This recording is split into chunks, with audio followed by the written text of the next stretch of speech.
Nous allons dérouler en fait un certain nombre on va dire quoi, d'intervenants, d'accord, sur des thématiques différentes.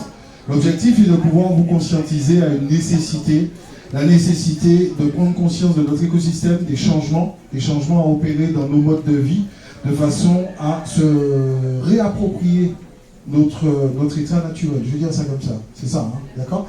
Là, nous allons démarrer une conférence en camo, d'accord, en moment parole. Chercher, savent pour arriver, adapter la track avec Jérémy et Philippe de Météo France. Je vous tourne le micro.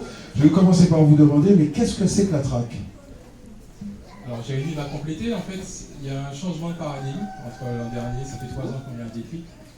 Maintenant, on va moins se perdre dans les scénarios, budget, avec les émissions basses, hautes, de gaz à effet de serre à l'atmosphère. Et la question, c'est plus vers où on va, à l'horizon 2030, 2050 et 2100. C'est-à-dire dans un monde à 3 degrés en 2100, qui correspond à 4 degrés en 2100 en hexagone. Ben nous, à Martinique, c'est quoi? On est à quoi? On est à 2,7 degrés. Et dans ce monde-là, qu'est-ce que ça va changer? Voilà, c'est ça, le paradigme, on ne se perd pas dans les scénarios. Et donc, en fait, effectivement, maintenant, il y a un décret, d'ailleurs, qui dit à tous les acteurs qui vont travailler sur l'impact du changement climatique, sur la ressource en eau, sur la biodiversité, sur la santé, etc., de prendre ces données de référence-là et de faire leur analyse pour qu'à la fin, on ait des vrais plans d'adaptation et qu'on soit capable de penser une Martinique qui fait face. Je n'en dis pas plus, parce que Jérémy va entrer sur le volet scientifique et vous détailler un peu les éléments de modélisation. Donc 2 ans de projet avec des collègues à La Réunion, Nouvelle-Calédonie, en Polynésie française et à Toulouse, pour arriver à mettre à jour, comme dans l'Hexagone, cette trajectoire de référence pour l'ensemble des territoires. Et un point clé pour la journée d'aujourd'hui, si vous allez sur Climat Diag Commune, en un clic, vous aurez pour votre commune une vision des évolutions de température, de précipitations et de tous les aléas et risques qui vous concernent. Voilà. Ça, c'est un point d'information important qu'on n'avait pas jusqu'à maintenant et sur lequel ça veut dire qu'on a fait un pas vers les citoyens sur ce sujet-là. Et voilà, Jérémy, je te passe la parole. Bonjour tout le monde. Donc la trajectoire de référence pour l'adaptation. Rapproche de la bouche, c'est à voir. Ah ok. Donc la trajectoire de réchauffement de référence pour l'adaptation au changement climatique. Donc cette track, elle vient d'un décret du Code de l'environnement, le 229-2, qui va poser déjà qu'est-ce que c'est que la track. La track, c'est des niveaux de réchauffement, donc il y en a 3, qui sont donnés à des horizons temporels. Donc des horizons temporels, c'est vraiment une horizon climatologique, c'est-à-dire des fourchettes de 20 ans. Donc il y a l'horizon 2030, l'horizon 2050 et l'horizon 2100. Ensuite, le décret posait aussi une autre chose, c'est que Météo France doit fournir un jeu de données, un socle de données pour l'ensemble des territoires. Alors pourquoi on fait ce socle de données? C'est pour qu'il y ait sur chaque territoire un discours commun sur l'adaptation du territoire. Pourquoi? Parce que si quelqu'un utilise une source de données, un labo, un autre, etc., on peut avoir une divergence dans le discours. Ce n'est pas le but.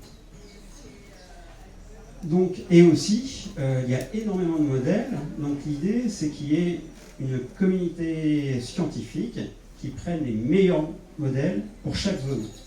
Parce que les bons modèles pour la Guyane ne sont pas les bons modèles pour la Martinique. Et ainsi de suite, pareil pour la Polynésie. Donc chaque modèle a une physique différente un petit peu, et il faut prendre le meilleur pour chaque territoire. Donc là, on a d'où vient la track, c'est-à-dire que c'est un décret du Code de l'environnement qui pose ça. Pourquoi la traque, je l'ai un peu expliqué, mais c'est surtout qu'il faut simplifier le discours. Donc, Philippe l'a déjà évoqué, c'est-à-dire que si on a trop de scénarios, par exemple, on peut s'y perdre énormément.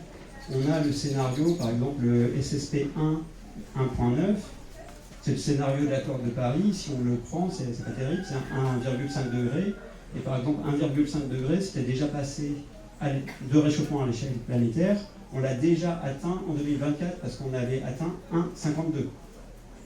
C'était une année en surchauffe. Donc on avait déjà dépassé l'accord de Paris, en fait, sur cette année-là.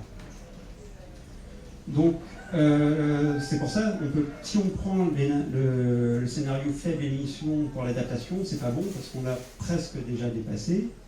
Et puis ensuite, si on prend le scénario du pire, peut-être qu'on fait trop.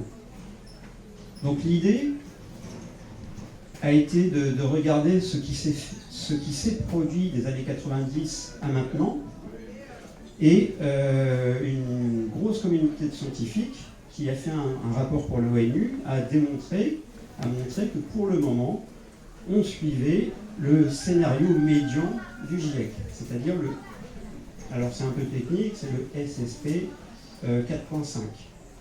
SSP 2 4.5, pardon.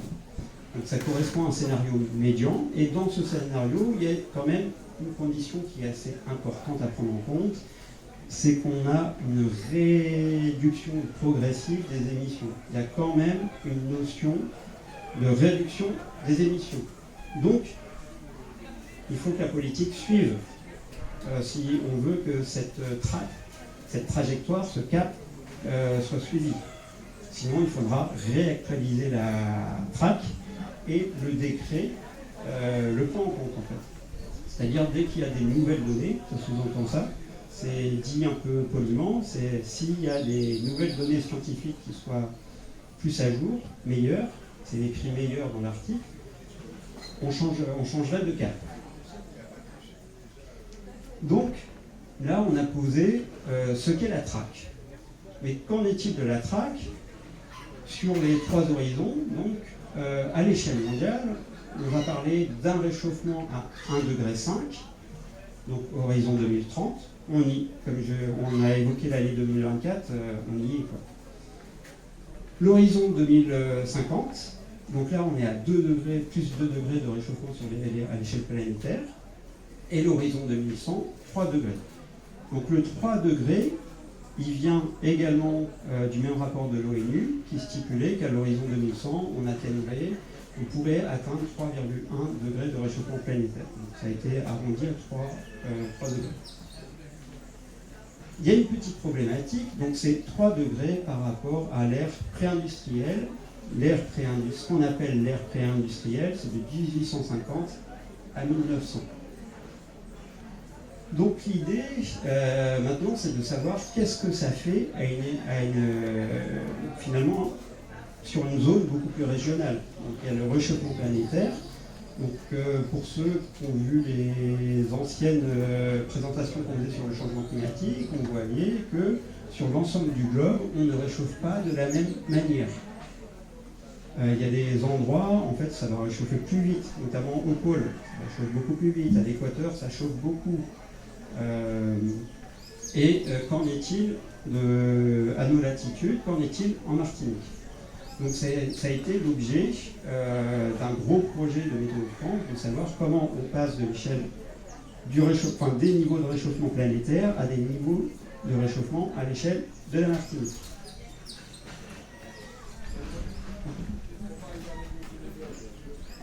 Alors là, on y est justement. C'est que les travaux ont montré que à l'horizon 2030, on arriverait à 1,4 degré de réchauffement en Martinique par rapport à l'ère pré-industrielle. À l'horizon 2050, on pourrait atteindre les 1,9 degrés, et à l'échéance 2100, l'horizon 2100, pardon, on atteindrait 2,7 degrés. Maintenant, si on regarde des indicateurs. Donc la traque, l'idée c'est d'avoir finalement le climat à chaque horizon. Donc les études de Météo France ont porté sur des indicateurs à chaque horizon pour décrire le climat. Si on s'intéresse par exemple aux nuits chaudes, si on prend par exemple sur la référence temporelle de 1991 à 2020, donc ce n'est plus la même référence que la référence pré-industrielle, on avait par exemple au Lamentin 7 journées chaudes, donc journées chaudes qu'on passe à plus 33 degrés, et l'année 2024 qui a été un peu l'année des records, on a atteint 67 jours.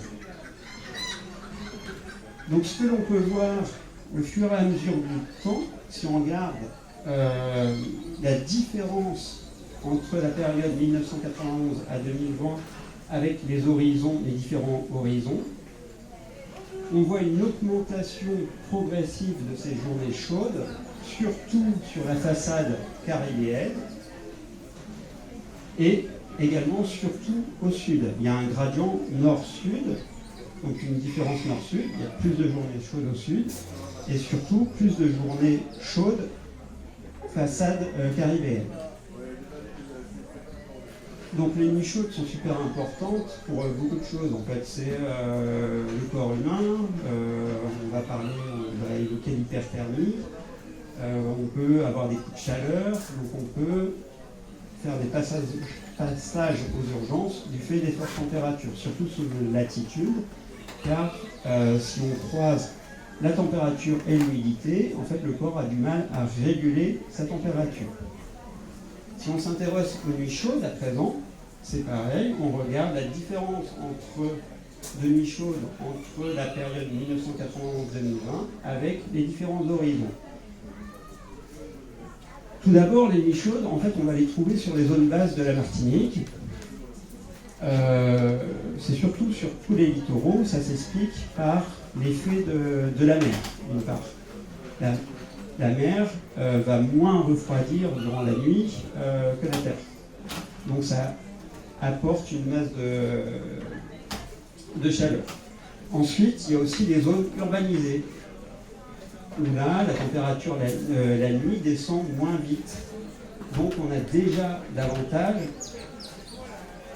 de nuits chaudes sur les zones urbanisées. Et le modèle prend bien en compte une répartition un peu spatiale du sol, en fait. Donc on le voit bien dans le modèle que côté Chaudière, Fort-de-France, on a déjà pas mal de nuits chaudes.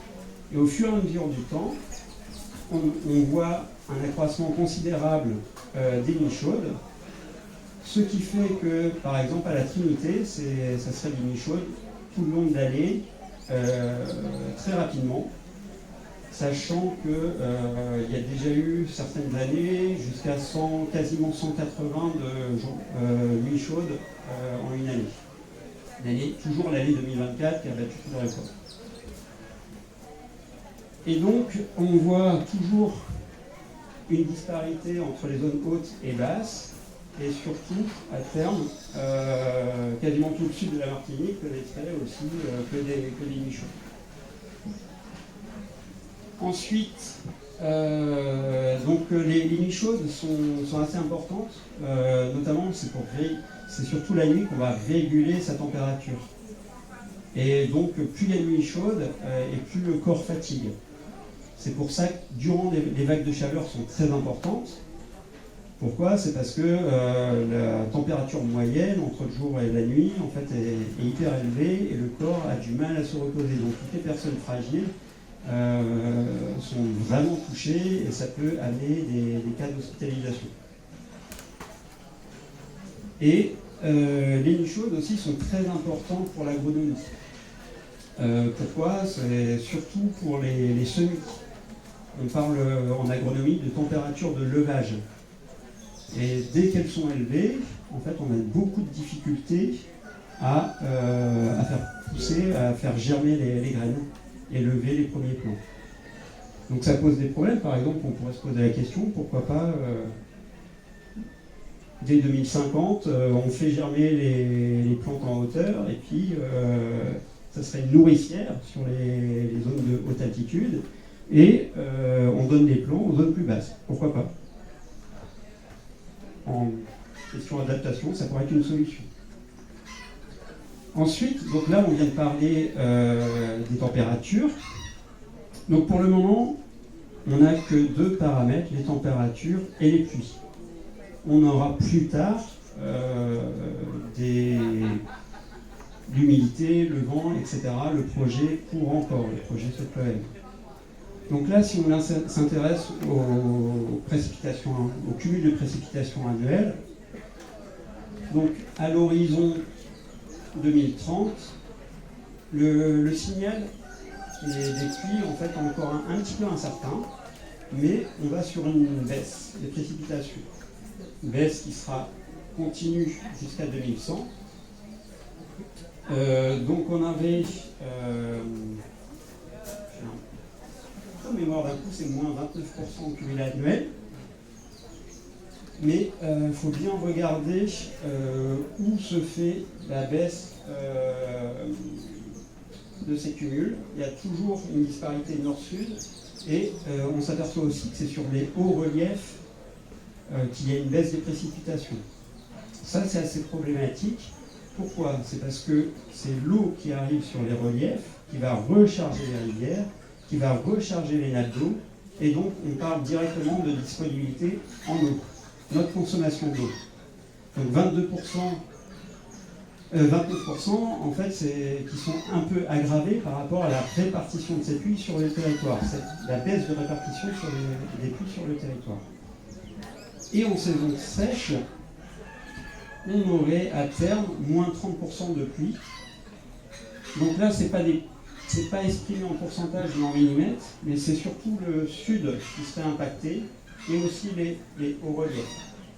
En pourcentage, si on regarderait, enfin si c'était une carte qui représenterait des pourcentages, c'est surtout le sud et les zones basses de la Martinique qui seraient impactées. On va repasser à cette diapo. Donc c'est surtout là, sur le cycle de l'eau, qu'il y a vraiment une problématique.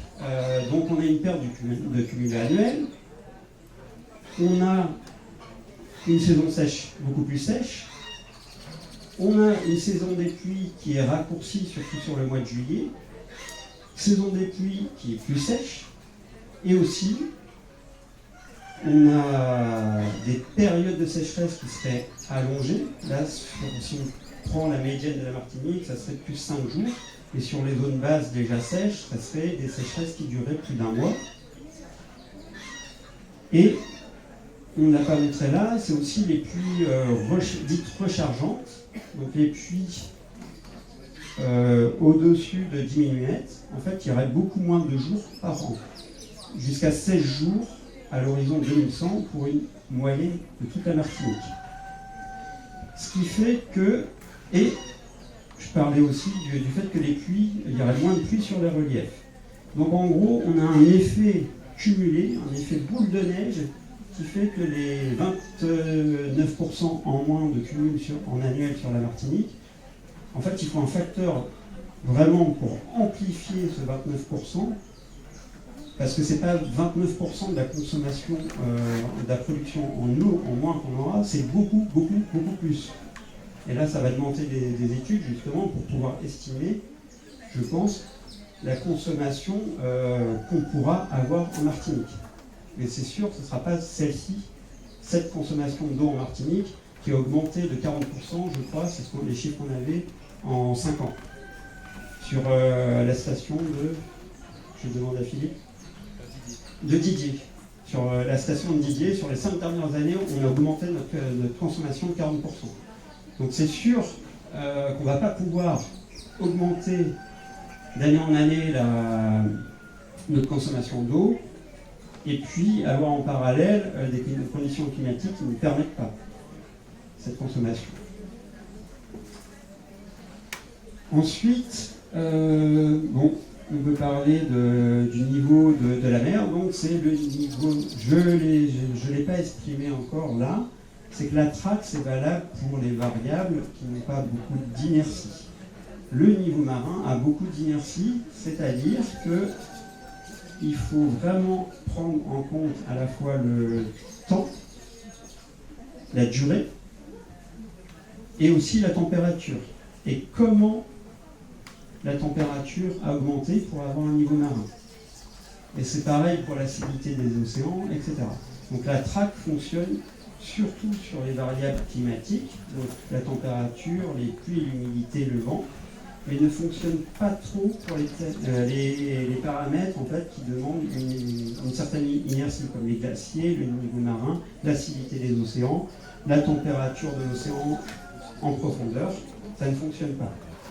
Il faut s'adapter autrement et faire des diagnostics de vulnérabilité différemment.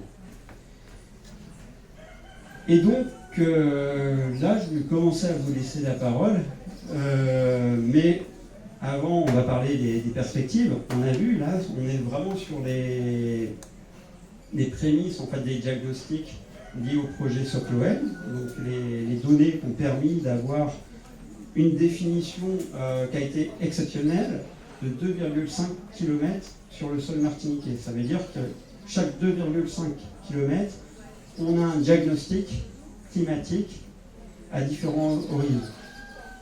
Chose qui n'existait pas avant. Donc ces données-là sont disponibles. Il y a des portails, donc, notamment c'est Drias, ça s'appelle Drias. Donc sur Drias, on peut voir la donnée, mais il y a aussi elle est aussi pré-mâchée, c'est-à-dire qu'on peut télécharger des documents, des petits textes qui vont nous décrire le climat passé et le climat futur. Pour différents indicateurs, il y en a 7 en tout pour le moment. Aussi, on a mis une plateforme, donc ça fait 3 jours maintenant qu'on peut consulter ClimatDiag. Donc c'est un portail sur lequel on va préciser notre code postal et on peut accéder à des diagnostics tels que les nuits chaudes, jours chauds, mais aussi quelques diagnostics d'agronomie, de tourisme, etc., etc. Il y en a 14 indicateurs de disponibles. Alors, les côtés agronomie, en fait, il y aura un ClimatDiag agro qui va se faire avec aussi pas mal d'indicateurs sur plusieurs cultures, mais ça, c'est pas pour tout de suite. Ça va demander un peu de temps parce qu'il va nous falloir l'humidité qui n'est pas encore traitée comme paramètre, le vent. Et une fois qu'on aura ces paramètres-là, on va pouvoir travailler sur différents impacts sectoriels, comme les indices de confort thermique projetés à 2100. On va pouvoir travailler sur ce qu'on appelle les indices de forêt météo, mais projetés. Actuellement, Météo France fournit tous les jours en fait, un bulletin sur les feux de végétation, parce que là, nous entrons dans la saison. Mais on pourra regarder ce qu'il en sera à l'échéance 2100. Pour l'instant, il y a eu un feu sur la montagne Pelée, mais vu ce qui va se passer là, il y en aura d'autres. Et il faut se préparer à ça. Et là, je vais vous laisser la parole. Et donc, toutes les questions sont les bienvenues. Merci d'avoir écouté.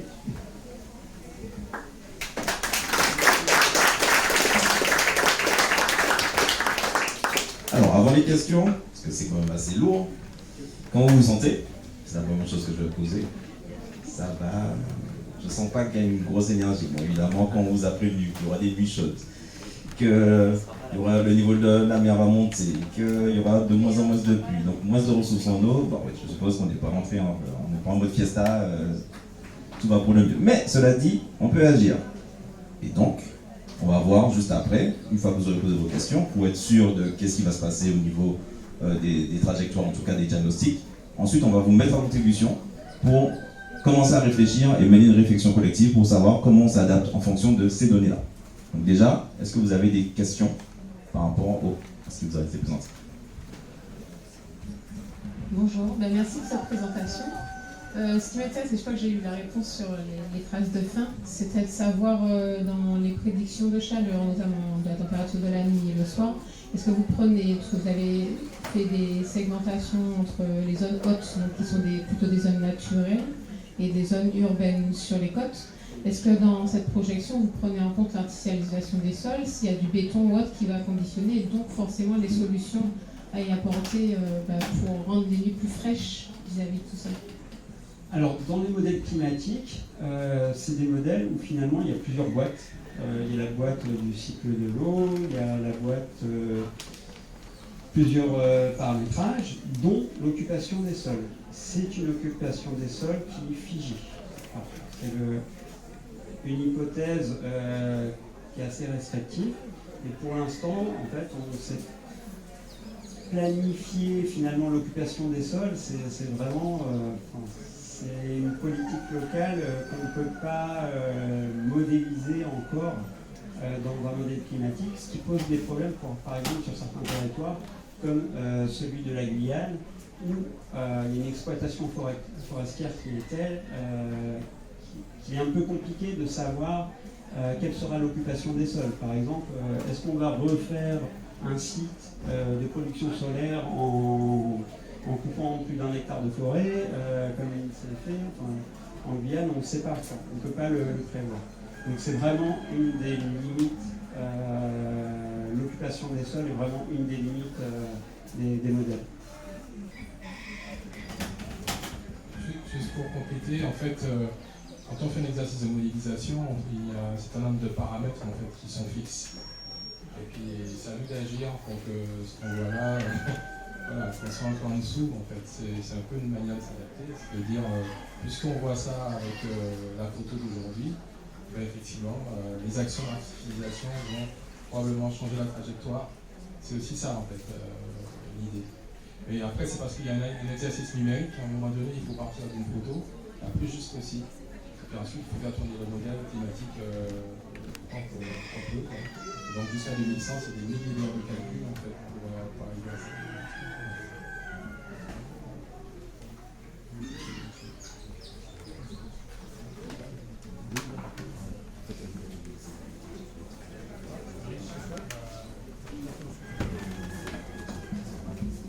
Merci.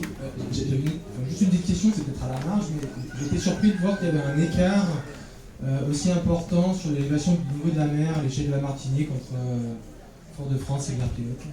Comment vous l'expliquez?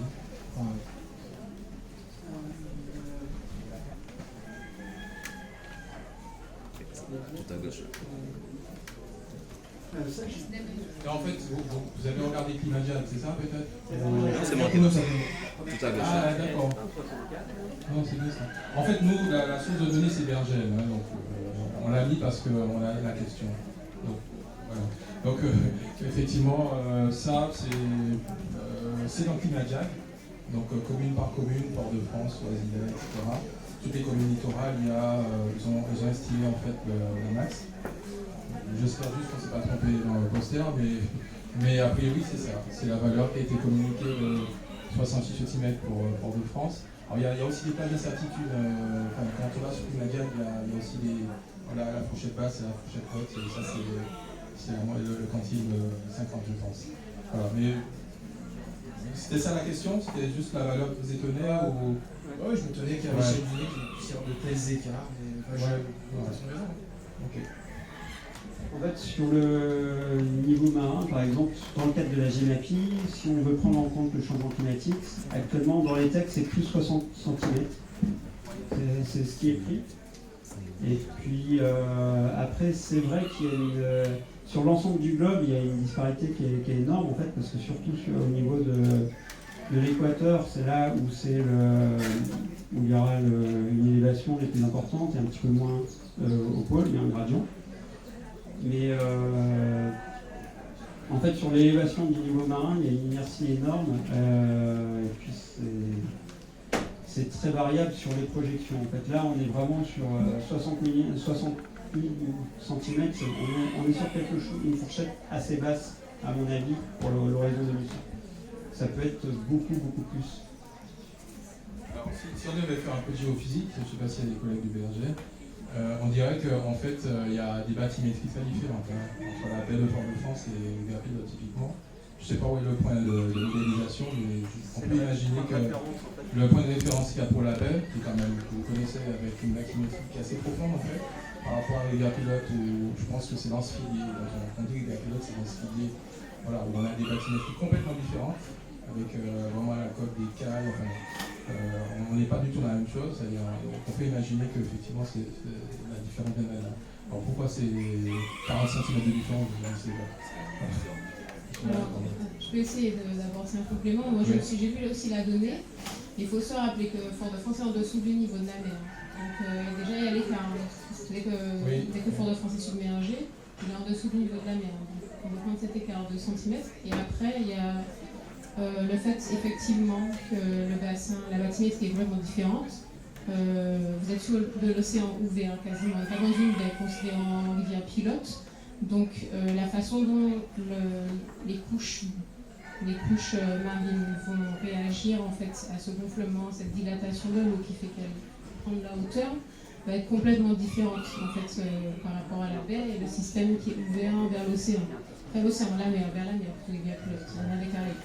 Donc ça peut expliquer déjà quand même une sacrée différence, rien que le niveau de Fort-de-France par rapport au niveau de la mer, et puis après, une fois que vous avez enlevé cette marge-là, il y a le fonctionnement différent en fait, à la côte. Par contre, on va poser la question à nos collègues du BRG. Voilà, alors, au fait, on n'a pas eu l'occasion de le faire encore. Typiquement, en fait, on sait que chaque fois qu'on parle de changement climatique, on a toujours un regret. Donc là, on a mis ça, on a quand même mis l'information sur géophysique. Voilà. Même si c'est pas la traque, typiquement. Là, c'est pas la traque. La traque, c'est tout ce qu'il y a à droite. Ok, alors attends, Nathalie, donc on va passer au moment de réflexion collective. Alors avant, déjà, on va se réveiller. Yékri, Yémissikri. Est-ce que la cour dort? Est-ce qu'on va s'adapter? Merci Audrey pour ce oui. Ok, maintenant qu'on est réveillé, maintenant on va passer 5 minutes, parce qu'il faut qu'on accélère par rapport au timing. 5 minutes, intelligence collective, comment on s'adapte en fonction de ces informations. À vous la parole.